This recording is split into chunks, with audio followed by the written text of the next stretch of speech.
Hello, everyone, and welcome to a brand new episode of the Geek Buddies! Hey! Yeah. We're back at it again today here, but we don't have Michael Vogel joining us again. He is traveling back from a conference, but he will be with us starting next week again. Big thanks to Steve Morris, who joined us last week. A very fun show. A lot of people leaving some really great compliments for Steve. So he will be back on the show down the road in the future. We couldn't get him on today. It's a little early for Steve, but we are back to have a little fun talking about Marvel and DC, some trailer stuff as well. And for those who may be new to the show, we'll introduce ourselves now. I am John Rocha, writer, producer, and host here on the Geek Buddies. And this is Shannon McClung. I'm an animation writer and a television actor, where that project that I mentioned that I was pinned for last week, yes, I'm still pinned for this week. We still haven't gotten a definite answer, but I'm still pinned. So, Hey, fingers crossed. Staying pinned is good. Getting that call that you're off the pin, not so good. So I'm glad that you're still in contention for that show. We will see what happens with that. But Shannon, how you feeling? I mean, this week is a little, we feel like we're in between big things, doesn't it? It's a little bit light this week, even though there is a lot of news to talk about. Where do you sense the geek fandom is right now? Like, where are we at in the pulse of the world of geekdom right now? Well, I think we're in the second week of August. So things are starting to wind down on the film side just a little bit. Like, we do have some big things coming on streaming, like the second season of Peacemaker is right on the horizon. They just released the first 4 episodes of Wednesday, which my wife and I blazed through in a weekend. Wow. We certainly enjoyed it. But yeah, I mean, this is a little bit of the quiet before the storm of the holiday push. I mean, we've seen some holiday trailers thus far. Like, I'm sure we've all seen that trailer for The Running Man many times. Yes. But yeah, this is just a little bit of the quiet before the storm. But also, even though, yes, we are the Geek Buddies and we cover a lot of geeky stuff like Marvel, DC, Star Wars, superheroes, whatnot, Johnny, myself, and Mr. Vogel, we're also film geeks. Yes. So there are some big sort of awards contender movies coming soon, and we're gonna talk about a couple of them potentially today.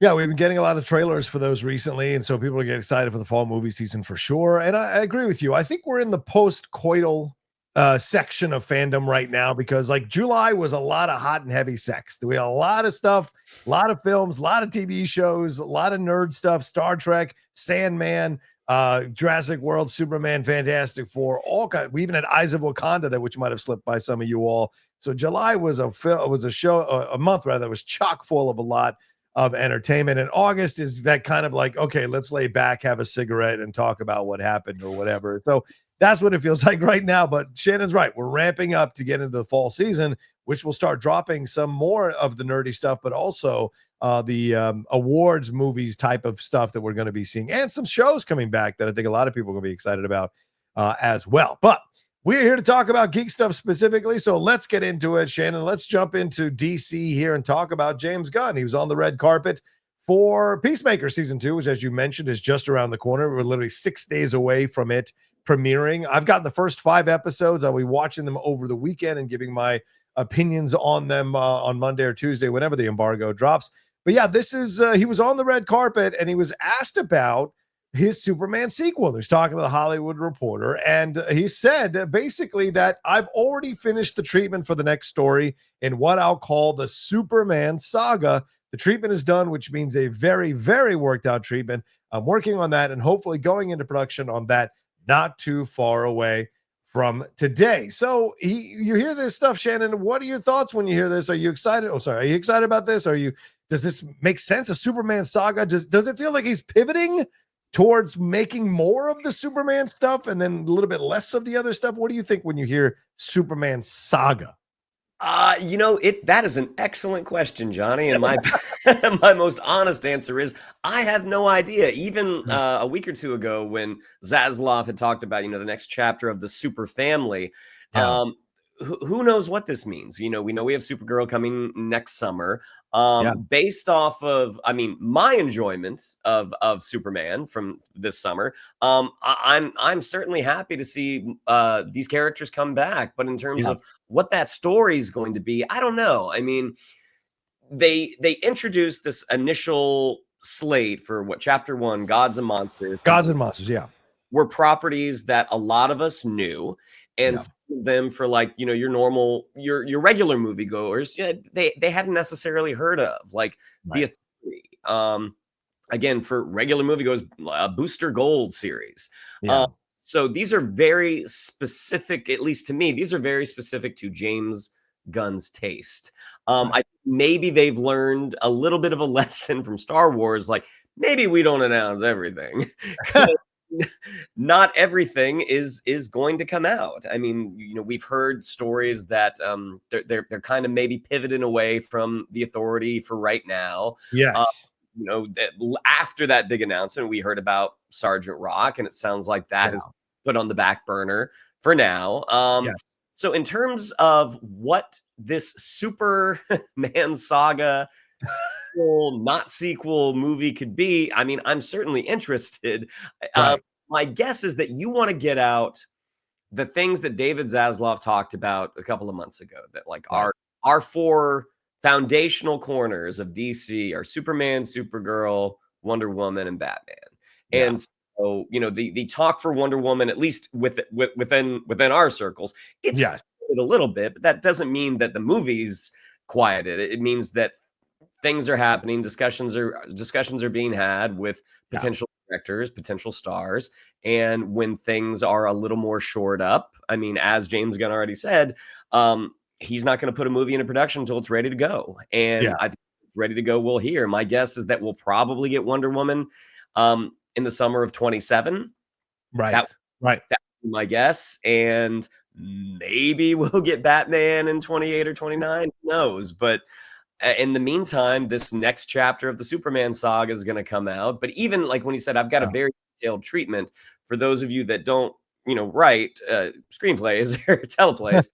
A treatment is what you get before an outline, and an outline is what you get before a script. So this is sort of the first or second stage. There's also something called a premise, and something, usually goes premise, treatment, outline, script. Television, a few of those steps get removed. It goes premise, outline, script.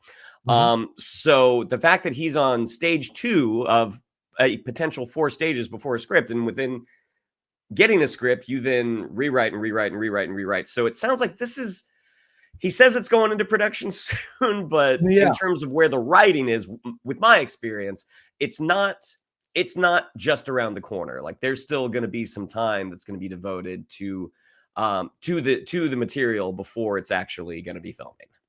Yeah, it feels like he feels like he's waiting to see how people respond to Supergirl, right? Like he's just getting people excited about it and saying Superman Saga and all of that. And by the way, Matt Reeves's Batman is called the Batman Epic Crime Saga. So sagas are a big deal in the DC universe. And so I find that to be fascinating to use, because this is the first time he's used that term, Superman Saga. And so this to me conveys, because I think of Saga, that's a widespread approach to a project or to a franchise or to an IP, right? I mean, like Coppola called The Godfather Saga. And why? Because we went multiple generations. We jumped in multiple decades and multiple times. So to me, that's the thing when you talk about a Superman saga, and there's rumors about a Superman family, that implies that he's expanding the Superman universe, not just DC's universe, the Superman universe, and bringing in characters from the Superman a side of things. And so to me, that makes it seem like he's putting the Superman tentpole in the ground, and then everything's blossoming out from that. So does the Justice Gang apply to the Superman saga because they were in the Superman film? Does the Justice League? Where are we going to see Wonder Woman? Where are we going to see Batman? Is that all considered Superman saga or DC saga? So these are the things that I'm a little confused about, because he's never used the term before. Was this the plan from the beginning? And you talk about Gods and Monsters here. Shannon, let me remind people, back in 2023, which seems like a lifetime ago when he had that press conference, it was Superman Legacy, Brave and the Bold, Swamp Thing, and Supergirl. So 2 out of 5 of those have happened or will happen. Then on the TV side, and then there was supposed to be an Authority film, as Shannon mentioned, which is apparently not going to happen because his latest update, he didn't mention it at all when he talked about 13 of the projects that are upcoming. And then on the animated side, Creature Commandos, we got Peacemaker spinoff live action series Waller, we still haven't seen. Lanterns we're getting, no Booster Gold and no Paradise Lost. So right now, batting percentage wise, it's in the low like 400s or 300s, which is not bad when you're a ball player, but it's not so good when you're an executive on the TV movie side of things. So to me, there's been a lot of constant pivoting, and the Superman saga seems like another pivot where people are happy about Superman. It's like, well, let's do more of that. And so I don't know what other things get sacrificed in the pursuit of a Superman saga, or am I overthinking this, as some people have accused me of doing in the last few weeks? I think two things can be true at the same time. I think you would not be the beloved Johnny Rocha without just a smidge of maybe reading too far in between the lines. A pinch, yes. But also, you know, they wanted to get people excited for this next wave of, you know, DC on the big screen, and what's the way to do that? What's the way that historically has worked for their main competition, which is Marvel, is you talk about your slate. Like, this is everything that's coming out. This is everything that we have in the pipeline. Again, the fact that we have only seen a portion of those projects. Some of those projects have kind of faded into the background. I'm wondering going forward if the announcements just become individual projects, like the way it that seems like Clayface was announced, the way that Sergeant Rock was potentially announced. And I think until they have that kind of firm ground underneath their feet, and granted, Superman did do very well. I mean, there are people that are going to argue that because it didn't hit this benchmark, it didn't do as well as they wanted it to. Well, of course, you always want your movie to do better. Like, no one's ever going to see their box office receipts and be like, you know what, I'm good. No, you always want more, but there is a solid enough of a foundation that the DC universe, it is going to push forward. And maybe because people did respond to David Cornsweet as Superman. I mean, again, for a portion of the audience, there are some folks out there that are never going to accept this iteration of, you know, the last son of Krypton. Knowing that people by and large did respond to him, it's like, okay, let's lean into that a little bit more. Let's focus on that, because that seems like it's working, even for folks that may have had issues with the film. With you and I both did. Sure. One of those issues was not David Cornsweet as Superman. Like, I think we all sort of unilaterally agreed he did a really great job. So it's going to be interesting to see what's going forward, because I think when you introduce, even back in 2023, as you mentioned, when you mentioned 13 projects, that is years to get all that stuff out. That's true. That's true. And stuff is going to change along the way. I mean, I think when you have a creative who is sharing the responsibilities of the head of this studio, creatives, they change their minds. And on the business side, Peter Safran, you see what's working and what isn't from a fiscal point of view. It's like, maybe we need to make a little pivot here. So yeah, I mean, right now, I mean, we're all just, spitballing. Like, we have no idea what's actually going on. I do think this is him pivoting into things that are working, right? Because there's the rumors last couple of weeks about a Jimmy Olsen TV show, a Mr. Terrific TV show or movie. So, like, that's part of the Superman saga, right? So it seems like this is the universe he wants to play in, because this will have the James Gunn tone and James Gunn attitude and James Gunn approach to making superhero movies. So Mr. Terrific is going to be very similar to Superman. Jimmy Olsen show is going to be similar to Superman. Clearly, Supergirl's got some similarities with Superman. So this is where I feel like his playground is.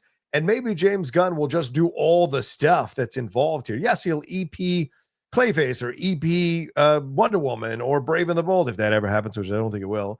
He'll EP those. But like James Gunn, this is where you're going to see him really influence that is the Superman saga. So it seems like this is where he's pivoting to. And maybe he realized that after 2 years of working on this stuff, it's like, you know what? I'm just happy doing this. I'm happier here. And of course I'll EP all the other stuff, but I'm happier here, and even Peacemaker to a degree is part of the Superman saga with the tone and the irreverence to that property. And he's running the podcast for that, for God's sakes.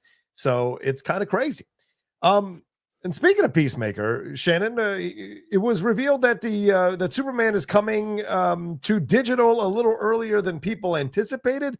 But the reason seems to be, according to James Gunn, that it is because of Peacemaker season 2, the release on August 21st. He is saying that the reason for the home release for Superman coming there on digital is, quote, complicated. He said, well, it's very complicated, but the truth is it is because of Peacemaker.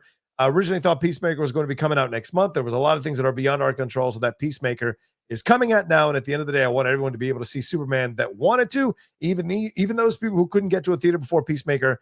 And that's really the reason for it. And we got ourselves a new Peacemaker season 2 trailer this week that dropped, Shannon. So your thoughts on James Gunn's comments about Peacemaker, Superman coming out early in the connections to Peacemaker, and then this trailer, which really alluded to the Superman movie more overtly than the previous one. Well, I mean, he talked about how intrinsically linked the two projects are, and is part of that because he made Peacemaker season 1. He really liked this universe, and then he got this great job, and he's like, well, I don't want to lose those characters, so if there's a way to connect them, that's what I want to do. I mean, I'm guessing that's probably what it is. But in terms of Superman coming out early, I mean, a movie hitting digital for, like, pay video on demand, a little more than 30 days after it came out, like, that's not unusual anymore. I mean, I don't particularly love it because I miss the days when a movie was in theaters for months and months, especially if a movie was doing great. I mean, you wanted to see it on the biggest screen possible for as long as you could. The fact that F1 is going back into IMAX. I mean, that's the type of experience that I like. But again, this is Superman is one block in a big building they're trying to make. So even though it's not the type of thing that necessarily rings like, oh, what a tremendous success this has been, the fact that, oh, you can get it on video less than 6 weeks later, I get why they're doing it, because it's like, okay, we're building this. Superman is this. I mean, again, Superman is that foundational piece, but we want to get as many eyes on Peacemaker as possible, and maybe the way to do that is people have the opportunity to conveniently watch Superman at home. So you're going to get everything here because what we're laying the groundwork in Peacemaker is potentially going to springboard into something else. So I get why they're doing it, even though it's not the type of thing that I love, but I get why they're doing it. Right. What about the trailer? Did you like the trailer? We got a little bit more of the harder edge. I mean, there's an orgy in the trailer, a lot of blood in the trailer. I mean, this is not for children, for God's sakes. And then we got this weird alien in the trailer, and the usage of the Pocket Universe stuff that he has got access to, which of course we saw teased in Peacemaker season 1 through his father. So he said that there's a lot of cameos and a lot of guest stars popping in and out of this season 2. So when you see this trailer, this feels a little boys-ish, doesn't it? What are your thoughts on this? I mean, Peacemaker is a TV MA series. So again, to connect it to the big boy Blue Scout as much as you can. I mean, again, it's a move. In terms of the 3 trailers that we've gotten, I don't think anything has hit as hard as that first one. Just because we were kind of seeing the way Peacemaker is going to fit into this new DC universe. So, I mean, it was like, I thought the second trailer was fine, and I'm kind of on board with this trailer. So I'm like, it's fine. At this point, we're so close to the show, I just kind of want to see the show. Understood. And again, I mean, based off of Peacemaker season 1, we saw how graphic it can be, how bloody it can be. So we know that's what we're gonna get. But yeah, at this point, I just kind of want to see the show. Fair enough. Well, speaking of guest stars, let's wrap up DC by talking about this. James Gunn was asked about the return of Harley Quinn and Bloodsport, asking if that was a possibility. And when it comes to Margot Robbie's Harley Quinn, which of course he directed in the Suicide Squad, he didn't originally cast her, obviously, but he did put her back into the Suicide Squad. He said that will be revealed down the line. So that's not a no or a yes. And clearly James can't answer questions without giving, too much information there. It is possible for him to do that.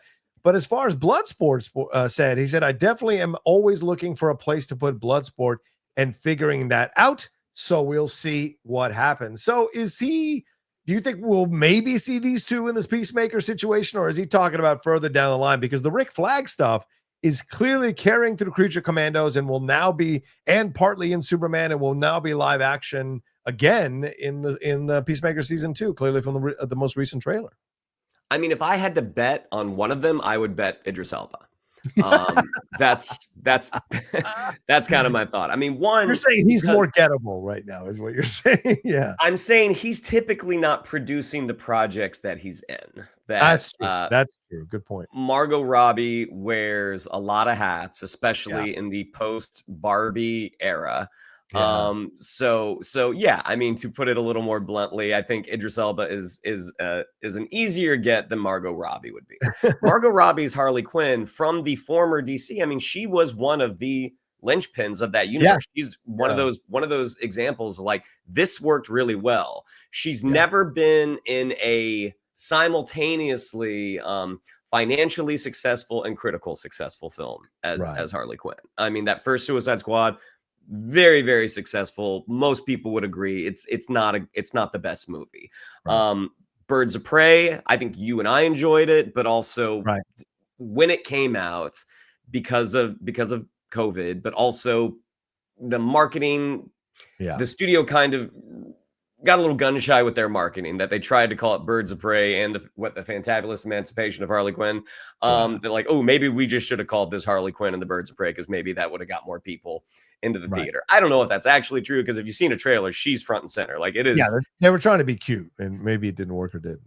Yeah, it is very clearly her movie, and the Suicide Squad as well. Like, again, she was a huge part of that film. It came out during COVID as well, so the box office receipts were what the box office receipts were. If they could get her back, I'm sure they would want to.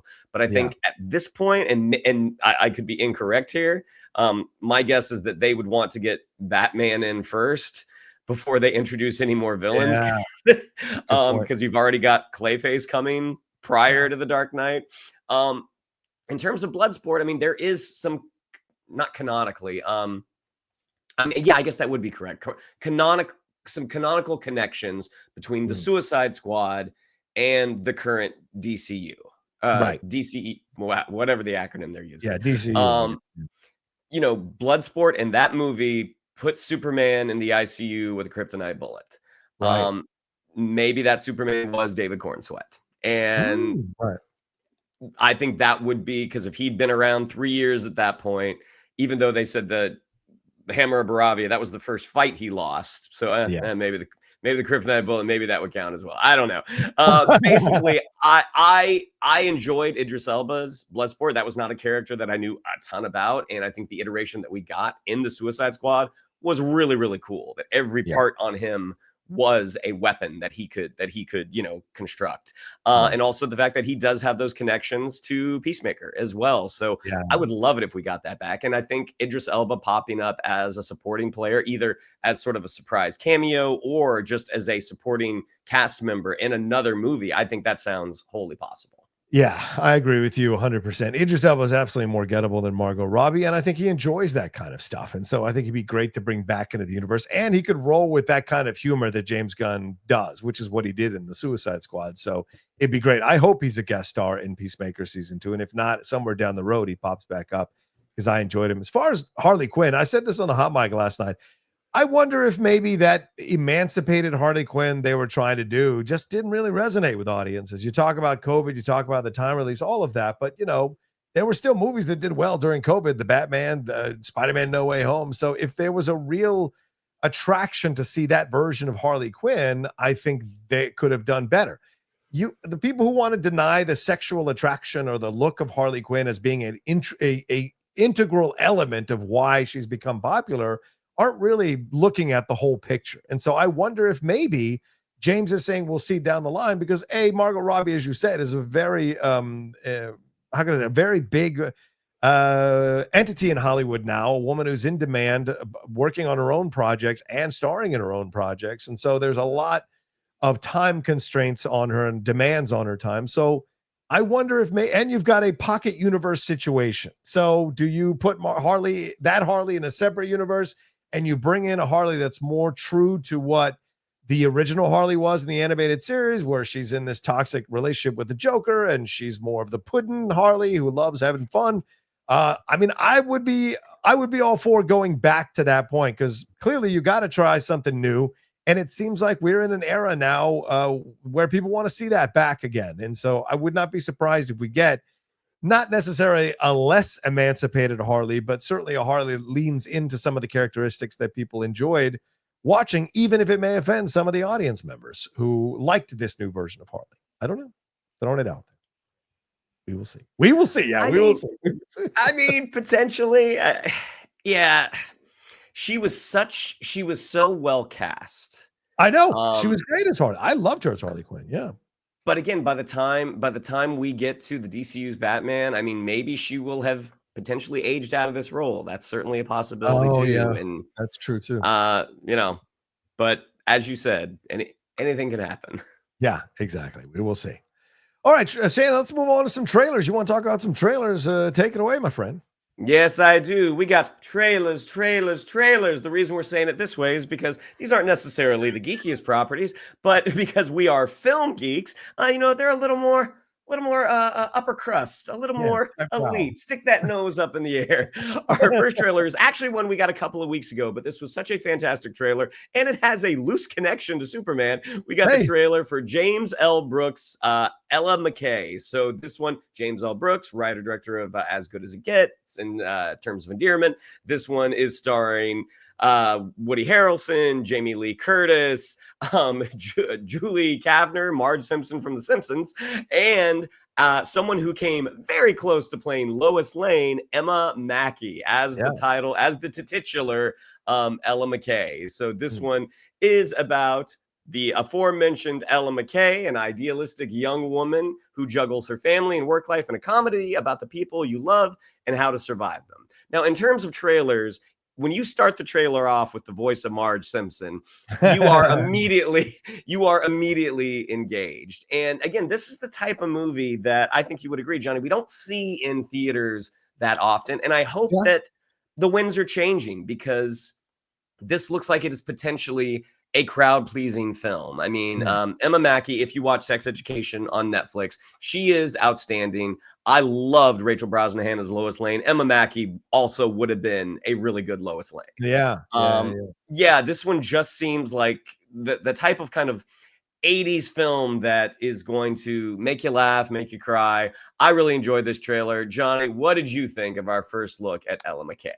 Yeah, I liked it, but I am concerned that James L. Brooks, the fastball hasn't been as fast in the most recent years with some of his stuff. And of course, I loved his 80s stuff. He's on Broadcast News, arguably one of the top 10 greatest films from the 1980s. If you're looking at quality overall, Broadcast News from James L. Brooks. And of course, all the stuff he's done with like The Simpsons and what have you. So a lot of emotion here. So, but I mean, I think there's a little bit for me, the problem, she's the governor at 30 years old, and let's do scream therapy and all of that. And I imagine she's maybe going to start a relationship with Kumail and Johnny. It seems like they're teasing that, where she's so down home and down to earth that she'll start a relationship with her driver, that kind of stuff. But it's more about the family aspect that got me. And I thought that was really interesting. And if I'm going to see this movie, and it is getting a lot of buzz for potential awards consideration, it'll be the family stuff that hooks me into it. And shout out to Aya Nibiri, who is just like the go-to actress to bring into so many projects right now. And so seeing her pop up in this, I was like, oh, she's in this too. Okay, all right. So yeah, it didn't 100% knock it out of the park for me, but certainly it did enough to get me interested to see what we're gonna get. But Shannon, what you say earlier, I think it's going to be interesting to see, because these are original movies. These are not tied to franchises. These are not like, installments in a franchise. So will these movies do well at the box office? That's really going to be the difference if people go to see these kinds of movies, because if they don't, then we're not going to see a lot of them. So yeah, we'll see.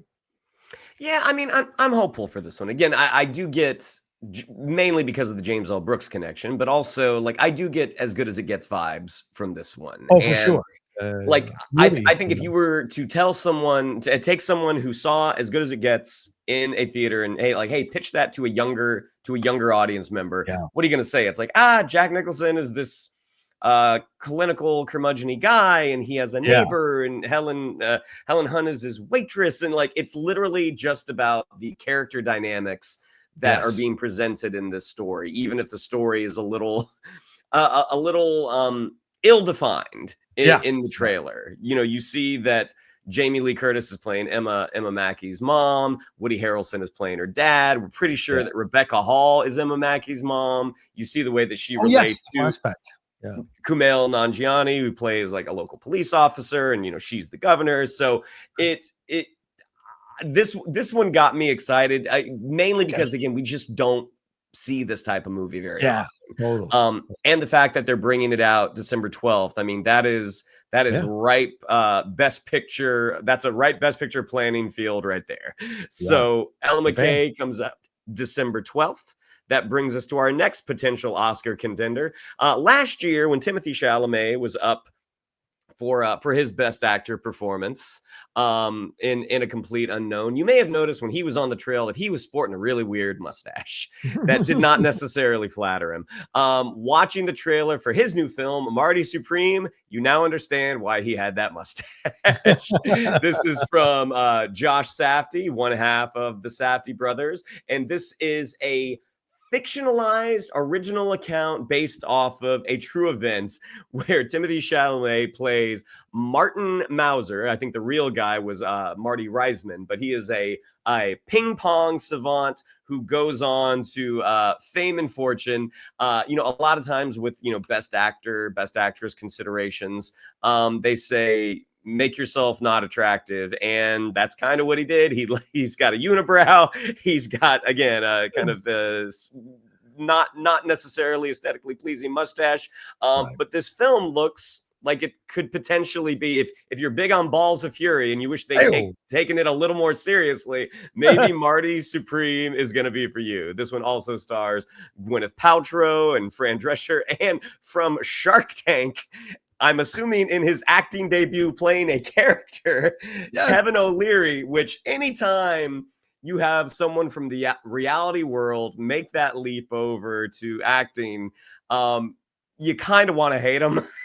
But also from the trailer, I'm like, he actually doesn't look so bad. So Johnny, what did you think of our first look at Marty Supreme? Yeah, I did a reaction for this one earlier this week. I liked it. I like this trailer. It checked all my buttons because it has that kind of 80s vibe to it in terms of those 80s over one man against the system, or one person pursuing their dreams, like a Better Off Dead type of vibe. You know, it's like everyone says you're ridiculous for doing this, but you're gonna do it. Or Karate Kid. It's got that kind of like hero angle to it all, right? And everyone's telling him throughout the trailer how ridiculous this is. Ping pong's not that important, and you know, but he's got a vision. He's got a dream. He sees something no one else can see, and he sees it within himself to achieve this kind of stuff. And so I like that I like that the trailer has this energy to it. And I like this from Chalamet.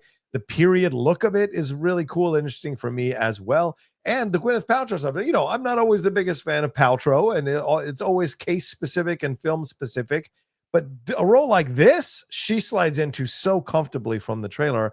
And I don't know if this is a sexual relationship that they're having, or if it's a mentor relationship, because it seems like he's reaching out because she's already successful and he wants to get to successful, and maybe she is like a sounding board for him as he's going. Because we see the love interest here played by Odessa Azion, who is, by the way, Pamela Adlon's daughter, and so she's got a resume of some strong work as well. So I liked their energy and her look and them together. So is Paltrow going to be the third person in this kind of love triangle, or is she more of a counselor?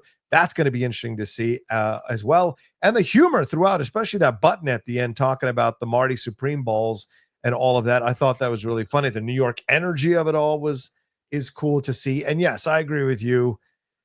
The idea that Kevin O'Leary is in this, it was a bit of a stop for a second. Even when I did the reaction, I didn't really like put two and two together. It wasn't until later when I was watching it again by myself that I was like, wait a damn minute. This is the guy who's been going crazy on CNN with his pro-Trump stuff. And so I'm like, why is he in this? And some people are speculating that that's the reason the Safdie brothers are like not talking right now, is because there's political differences between them. Who knows? But it's going to be fascinating to see this. And Fran Drescher in here, which is a really interesting choice out of left field to play, I think, his mom. So now you've got this situation here where you have Josh Safdie and Benny Safdie both dropping films in the fall that are going to be competing for awards, and their sports biopics distributed by A24. There's a lot of like infinitesimal odds that could happen, and yet it's happening here in 2025. So I like the trailer.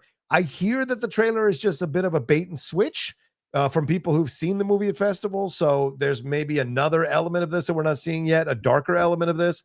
So once I think the second trailer comes out that hints to that stuff, then it's going to be an interesting mix, because there's no way the Safdies are just doing an inspiration, or Josh Safdie is doing an inspirational 80s guy who overcomes stuff to achieve his dreams type of movie. It's going to have a little more of a darker element to it as well.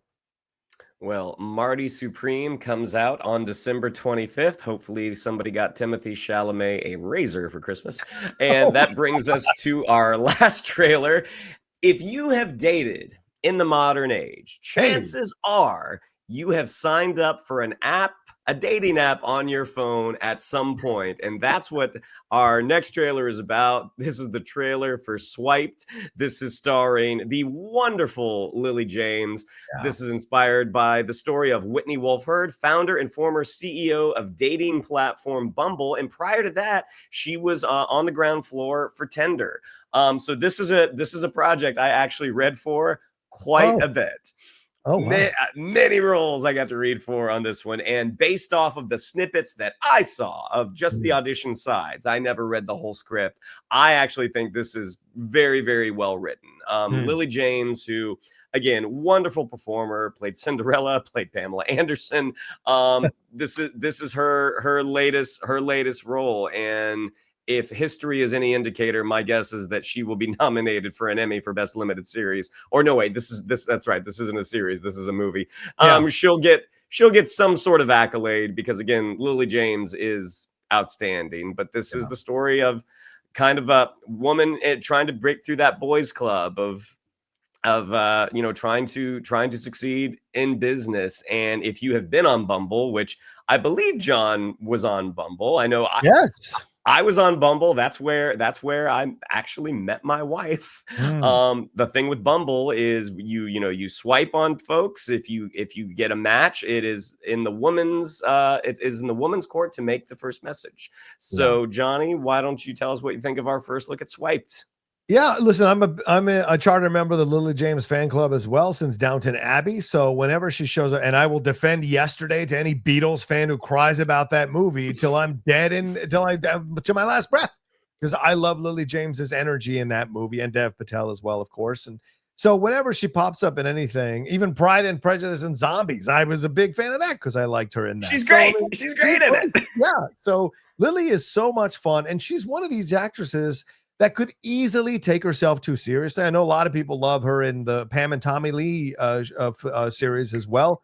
So, she's an actress that could very well take herself too seriously, but she doesn't. And when she takes these roles, she's unique in each of these roles. And this is an American accent, and this is a kind of energy, and I love it for what it is. And again, as Shannon said, I also met my lady outlaw on Bumble. That's how we first met, and we are on our 7-year wedding anniversary this weekend, and we met on Bumble, and it started the process from there. So I'm a fan of seeing something from Bumble, and I remember reading these articles when this whole breakup was happening, and when Bumble started, I remember reading the lawsuits and all this kind of stuff. So for me, this is going to be a fascinating film to explore and see what happens. I hope it isn't like a Lifetime approach to this, which there's a little bit of that energy in this trailer. I hope this is much more of a real down and dirty getting into the grit of what happened, and less of like empowerment and more of like what really happened here, how she was screwed over, how she overcame those odds and got to that position, even though it was a little bumpy and murky and dirty down below. So I hope it's more of a film like that, like The Dropout, that series, The Dropout, things of that nature. So I hope it has that element. And Hulu does a nice job with these kinds of movies. So I hope it has that, like Dope Sick, that series, that was really good as well. So if it has this kind of energy to it, then I'm 1,000% on board. So yeah, I like this trailer a lot. Well, swipe left, swipe right. Swiped is coming September 19th, just next month on Hulu. Yeah, I got to familiarize myself with that story again. All right, let's move on to Marvel, Shannon, to wrap up our show here today. First, let's deal with this. A new day, a new Sadie Sink rumor about who she's playing in Spider-Man Brand New Day. The latest update comes from Nexus Point News. Editor-in-chief Demet Koch, and of course, Nexus and I had a battle over who broke the scoop for Hulk and Punisher in Spider-Man Brand New Day. But to show that I don't harbor ill will and I'll battle but still keep going, I give credit to Nexus Point News for this rumor. The site has become a reliable source of rumors at times, and it said that Annabelle Adams is being used as a possible code name for Sadie Sink Spider-Man Brand New Day character. Annabelle debuted in the pages of 2012 Scarlet Spider #1 and was a bartender singer at the Four Seasons Hotel in Houston, where she met Kane Parker, who is Peter Parker's clone, who was living there at the time. They soon became an item, but when Kane transformed into an enormous arachnid monster while battling Shathra, she freaked out and left the city. But Annabelle, the people are speculating, could be an amalgamation of different characters, and Shathra may well be this movie's mysterious female villain, and that was created by J. Michael Straczynski and John Romita Jr. And so they're saying that this is maybe a mixture of the street level stuff, and this is where we would see some of the multiversal stuff. So, Shannon, is this too deep of a cut? Are people getting way too out there with this, or is this quietly possibly the villain in this? And is Sadie Sink not playing anybody that we've speculated? Gwen Stacy, Jean Grey, or Mayday Parker? What are your thoughts on? I mean, not being a huge Spider-Man reader, like this was all new information for me. My guess is I would file this under the Mayday Parker possibilities. That it seems like Gwen Stacy's probably the easiest answer. That being said, again, this is a new creative team behind this new potential trilogy of Tom Holland Spider-Man movies. So could it be this? I guess.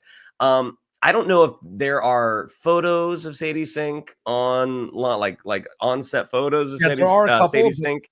Yeah, there are a couple photos, but don't seem to show too much of who she might be playing. But yeah. So yeah, I mean the whole giant arachnid monster. I don't know. I mean this. There's so much in this movie. Like, forget even the fact that they're potentially going to include, Mr. Negative and Scorpion. Just the fact that you're adding Frank Castle and Bruce Banner to this as a potential Savage Hulk.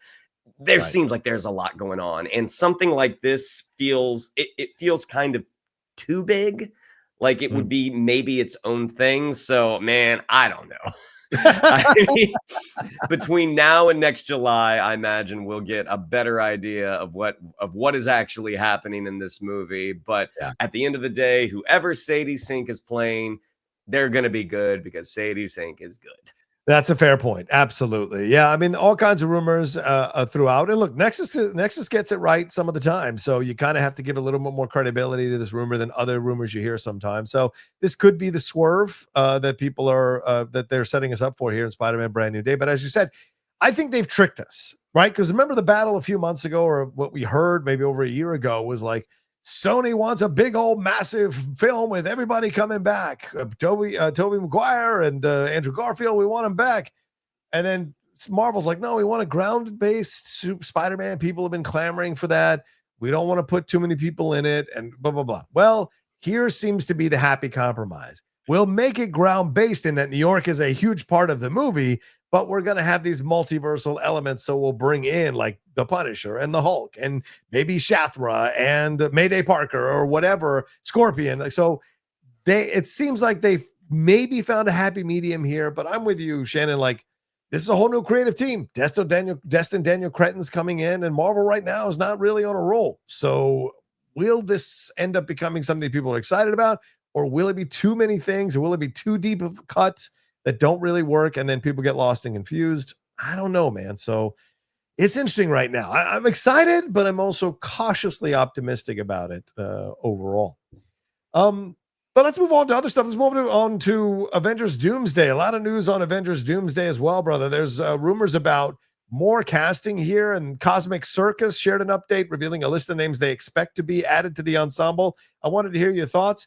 Peter Parker, Stephen Strange, Clea, Monica Rambeau, Bruce Banner, She-Hulk, Kate Bishop, Kamala Khan, Cassie Lang, Love, I don't remember Love, Hope Van Dyne, Okoye, Deadpool, Wolverine, and key members from the Loki cast. So do you like hearing these names? These names make sense.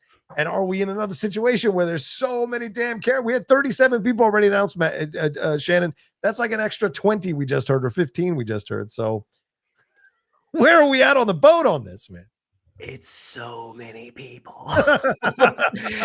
It's so many people. And at this point, it sounds like anyone who has appeared in a Marvel project is on the table. I mean, and that was kind of the same situation with Infinity War and Endgame. I mean, there was a great panel for Comic-Con 2019 with the screenwriters, with McFeely, and name just dropped out of my head.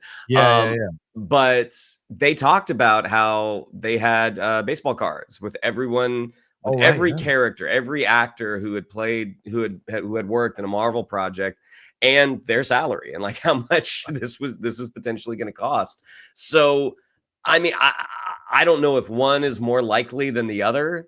You know, we did see in Deadpool and Wolverine, Deadpool and Thor having a moment. Does that necessarily mean it's going to be in there? No, but also Ryan Reynolds posted that anarchy symbol over the Avengers last week.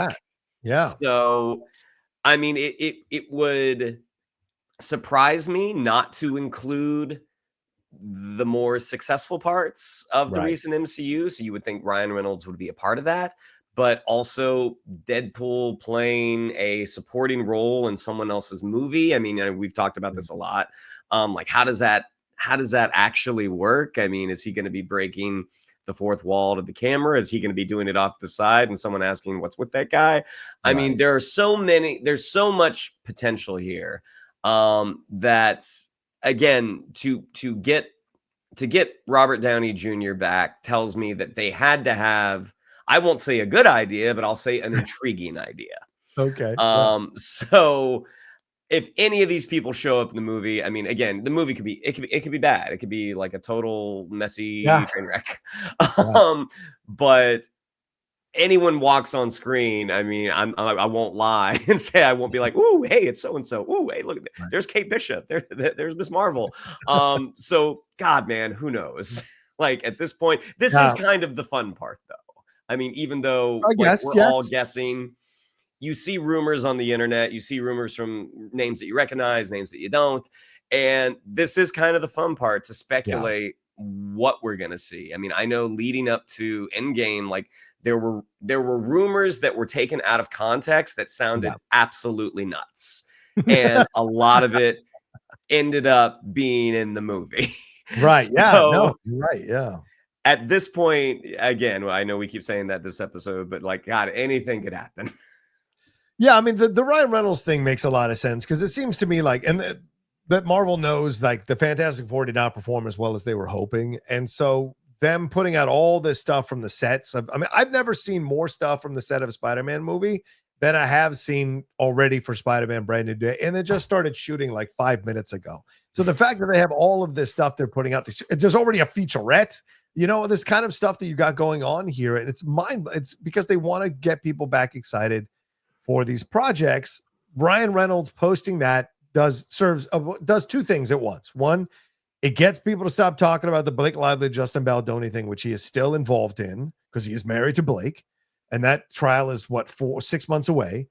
And two, it gets people excited to see Deadpool in an Avengers movie, both of them, probably Doomsday and Secret Wars, because you need that snarky, funny element to it, right? And if you're not going to have Tony Stark being Tony Stark in the Doomsday and Secret Wars films, and he's going to be more of a villain, then okay, that's going to be you're going to need that energy back in the you'll need that sarcastic energy back in Marvel. So it makes sense that he would be a part of it. And you're right, all of these names, that's a lot of characters. And Jeff reported last night, again, this is just what he's hearing from people who are connected to people at Marvel there and on the set, that they had to do 3 weeks of reshoots because Robert Downey Jr. Was supervising someone else being in the Doctor Doom costume and doing all the stunts and doing the acting. And he was reading the lines off screen.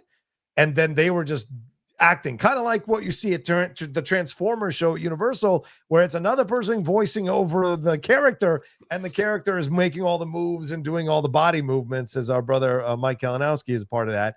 And so that may have been what's going on, but then they're reshooting 3 weeks because they decided to go in that direction. So there's been a lot of dysfunction. There's that massive rumor and story that I can confirm where two people of real note got into a fight on the set of Avengers Doomsday to the point where they had to separate them and possibly shoot other scenes without them in each other's scenes, but they solved that situation. So this seems like a lot of dysfunction right now going on the set with all of these actors back on a set, and the Russos not having been on a set with these actors again for quite some time. So I don't know. I'm nervous, man. I'm nervous about all of this stuff. And maybe I'm a fool for feeling this way, but that's how I feel, Shannon.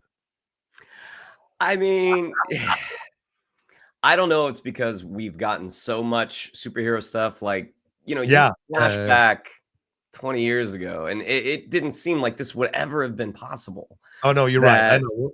Yeah, exactly. Even the idea of like Green Lantern showing up on screen, it's just like, how are you going to do that? Like, how does that make sense? And they did it once, and you can argue it's success, but they're doing it. They're doing it again. I mean, Green Lantern has actually popped up in the Justice League and popped up in Superman. Now there's going to be a Lantern show. So I would be disappointed if it's a total, whiff. Yeah. But at the same time, I'm like, periodically I go back to the Infinity Saga and just watching that incredible build that we had. A lot of that was a result. I mean, granted, did they do an incredible job? 100%.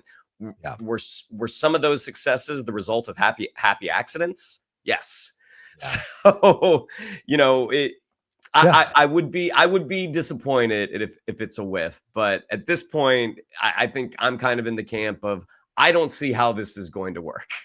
I'm happy to be proven wrong. Yeah, it's true. All right, well, let's hit two final stories here and combine them, Shannon. And we should say to people, this might be spoiler stuff for Avengers Doomsday. So these are rumors that have popped up, and I want to get Shannon's thoughts on them. So if you want to stop the show now, thanks so much. Subscribe down below. Follow us on our social media. If you're okay with venturing forward, here we go. One of the other here are the two stories that I've been following this week about what's going on with this plot of the movie here. And apparently, according to the Cosmic Circus, Victor Von Doom will be, quote, the main character or hero of Doomsday in the approach to Secret Wars. Apparently, there's going to be multiple teams involved in here: Avengers, New Avengers, Fantastic Four, X-Men, Team Loki. And then Doom will have his own group, maybe the multiversal Masters of Evil. And what does he want? Well, quote, he sees the incursions that are happening as a danger to the multiverse, and he wants to put a stop to it using a young Franklin Richards, which would make sense, Shannon, since we saw that teased at the end of Fantastic Four. He sees himself as the hero in the story and will do whatever it takes to make sure he stays on top. And when it comes to the Captain America rumor, here's the Captain America rumor that apparently Chris Evans, they're saying the trades have confirmed that Chris Evans is back as Steve Rogers. But My Time to Shine Hello is reporting that when Steve went back in time to go live with Peggy, he created the incursions. So now Doom wants him dead. And remember, Steve Rogers returned the Infinity Stones to the sacred timeline in their rightful places, but he created an alternate reality when he decided to spend decades with Peggy, earning himself a happy ending in the process. So, Shannon, it seems like, listen, what worked last time, we're going to do this again. I know we got all these new characters that came in, but we're going to have Tony versus Cap yet again in different format in this Avengers film. What are your thoughts on these two stories and possibilities? Do they make sense? Do they pass your smell test? And do you think this is what Marvel is doing to kind of go back to nostalgia? I mean, I think this is kind of like the Endgame and Infinity War rumors that we read way back when. Like, taking out of context, it's like, wait, what? But a lot of the stuff that came true actually worked because we're getting things piecemeal. We're getting a section pulled out of a much larger story. Right. In terms of Doom having a team, from a character standpoint, that makes sense, right. But they would also be not he would use them. He Yeah. would use them with zero loyalty to them. Right. So whoever would be a part of this, semi multiversal Masters of Evil, they would all be expendable. Like Yeah. they're there to help him achieve a goal. Once he doesn't need them anymore, he would cast them off. Now, also in the comics, Doom has the Doom bots. Yeah. Tony Stark has the Iron Legion. So Right. the idea that a guy who looks like Tony Stark shows up with a bunch of robots who says he's there to save the day, which from Doom's point of view, I mean, putting him in that Thanos role, that protagonist role that Thanos had in Infinity War, Doom being sort of the good guy, that makes sense. Like Doom thinks he's doing the right thing. He's trying to protect existence, even though his existence begins and ends with him. Yeah. And from a MCU point of view, because the multiverse saga has been so inconsistent in terms of quality and audience viewership, to make this make sense for your normal movie-going audience, not the folks like us that are going to see the movie 3 times opening weekend, how do you make it the most sense? You connect it to something that people have already seen.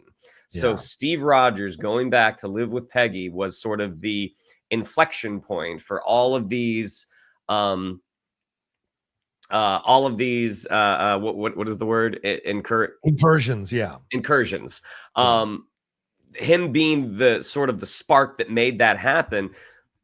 From a story angle, like that does kind of make sense. Like, where do all these other characters come into play, and what role, how much will they actually have to do? I don't know. I mean, Chris Evans, we're kind of in that Spider-Man No Way Home territory where Andrew Garfield said for like a year, like, I'm not in this movie. So Chris Evans is you're never going to break him. Like, he's not going to say, he's not going to slip. Like, he's been at this game long enough that he knows how to keep a secret. So again, this is kind of the fun part.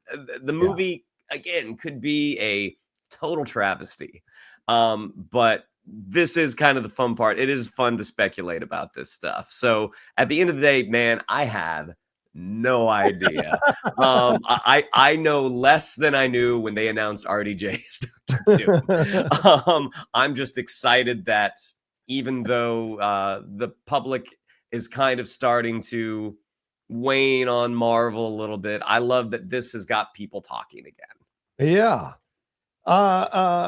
I'm looking up the quote from A League of Their Own. Take me home, mama, and put me to bed. I have seen enough to know I have seen too much. And that's what it feels like when you're talking about all of these stories and all these rumors around Avengers Doomsday. It feels like that's that line from A League of Their Own as you were talking, Shannon. Yeah, and that's what it feels like. There's we have to trust, we have to hope that the Russo brothers still got their fastball, and them coming back into the world of Marvel and putting all of these characters. And listen, these are characters they're not familiar with. A lot of actors they're not familiar with. So are they going to get them to be able to do things they want them to do? Is their directing style going to work? Is the editing going to be a good editing job that gets us across the line? I think the cinematographer, the composer has already been removed and replaced. And so there's a lot of expectations on these two movies because they have to basically fix and save these last two phases that have not been that great. So it's a lot of responsibility, and the buildup hasn't been that strong to these movies. So they have to do even more work to get people invested and dialed into this stuff. And you talk about a Team Doom. I mean, at this point, dude, with everyone getting uncanceled, I would not be surprised that Jonathan Majors returns as Kang now if there is a team and he is part of that team. Because right now, I just think, there's a lot of members of the Black nerd community who want Jonathan Majors back and feel like he was hard done by the situation. And I think there's not enough people that would really be that upset now, what it seems like the general mood of the country, if Jonathan Majors was to come back, because you already have Jerry Bruckheimer saying that he wants Johnny Depp to come back to be a part of this. And Johnny Depp's stuff is way worse than anything Jonathan Majors was accused of. And so it seems like this idea of a team would make sense, and Kang would be a part of this team as well. And Majors has put all kinds of things out there saying that he wants to come back. So, it doesn't mean that what he did wasn't wrong, because I think it was, especially those voicemails, but I would not be surprised if Disney, in desperation, wanting to appeal to all members of the public, brings Jonathan Majors back to be part of the team. So, maybe, I don't know. I might be off base there, but I'm just saying. I don't know what it gets you at this point. Like if he was not part of the plan originally, I don't know what the curveball of throwing Kang in there gets you. Or maybe he was part of the plan originally. Like, we don't know. Well, Rebecca Romaine said that in 2 weeks ago, that like the script isn't even finished. I don't even know if I'm going to be back on set or not. So clearly they're writing as they go along. And so maybe they think, even though Kevin says they've never started production on the film without a finished script, they may be writing an element too. So you're right. If he maybe wasn't part of the original plan, but as the mood of the country has changed and people's perception of these things has changed, maybe they sense, they can write Kang back in to a degree and give him a few scenes. But then again, that's yet another character to throw in here, Shannon, for God's sake. So yeah, it's a lot, but we will see. We will see what happens with all that. All right. Anything more to say on this, Shannon? Shall we wrap up the show? Anything else you want to bring up or talk about? Man, my head is spinning from all this. All right, there you go. Well, thank you all so much for joining us. We appreciate every single person who watches and comments and listens and does all the things and supports us here on the Geek Buddies. We appreciate it madly. Shannon, what do we have to tell them? Yeah, if you'd like to follow us on social media, on Twitter, it's at @geek_buddies, on Instagram at _geek_buddies. If you'd like to follow me on social media, on Twitter, it's at Shannon_McClung, on Instagram at Shannon the Geek Buddy. If that pin comes through, that's where I would be talking about it. If you'd like to follow Mr. Vogel, it is at MKToon. If you'd like to follow Mr. Rocha, it is at The Rocha Says. Yeah, and please remember to subscribe down below to the channel here. We're becoming the John Rocha channel on Monday morning, this upcoming Monday, fully changing over now to the John Rocha channel. So we'd appreciate your support and love. Let us know all your thoughts and comments down below and all the things we talked about here, the DC news, the trailers, the Marvel news. Is your head spinning? Have you seen too much? You need to be put to bed. Let us know all of this stuff down below. What are your speculations for what we think we're getting in the DC Superman saga and in Avengers Doomsday? Want to hear all that. And don't forget, we are a podcast as well. Really want to stress that subscribing to the podcast is so important. We want to bring our numbers up on the podcast side of things so we can get more sponsors to sponsor us here on the show, and we can get a wider reach on the show as well. So please make sure you subscribe wherever you download podcasts and leave a nice review for us. A 5-star review would be great. All right, take care of yourselves. Be well. For the absent Michael Vogel and the present Shannon McClung, I am John Rocha here, and we'll talk to you next time with another brand new episode of the Geek Buddies. Hey!